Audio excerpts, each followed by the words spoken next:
যিদিনাখন ভূপেন বৰাক প্ৰদেশ কংগ্ৰেছৰ সভাপতিৰ পৰা অপসাৰণ কৰা হৈছিল সেইদিনাখনেই মই কৈছিলোঁ যে সাধাৰণ ঘৰৰ ল'ৰা কংগ্ৰেছ দলত নেতৃত্ব ল'ব নোৱাৰে আৰু থাকিব নোৱাৰে।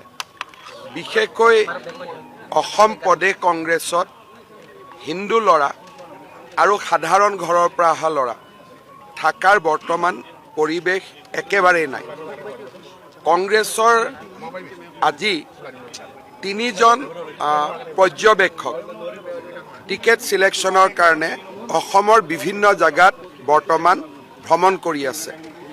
ইমৰান মাছুদ, সপ্তগুৰি উল্কা আৰু এগৰাকী, আৰু 3জনৰ লগতে তেওঁলোকে কাক দিছে।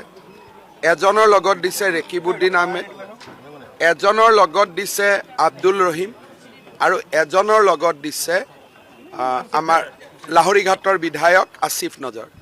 তাৰ মানে ডিব্ৰুগড়, তিনিচুকীয়া, শিৱসাগৰ, যোৰহাট, লখিমপুৰ, তেজপুৰতো টিকেট নিৰ্বাচনৰ কাৰণে যোন গৈছে তেওঁৰ লগত কোন গৈছে?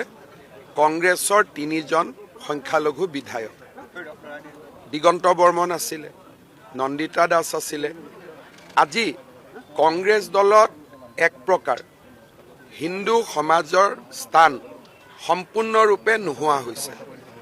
কেইদিনমান আগতে প্ৰদেশ কংগ্ৰেছৰ সভাপতি গৌৰৱ গগৈ মাজুলীত গৈছিলে। তেওঁ লগত কাক লৈ গৈছিলে?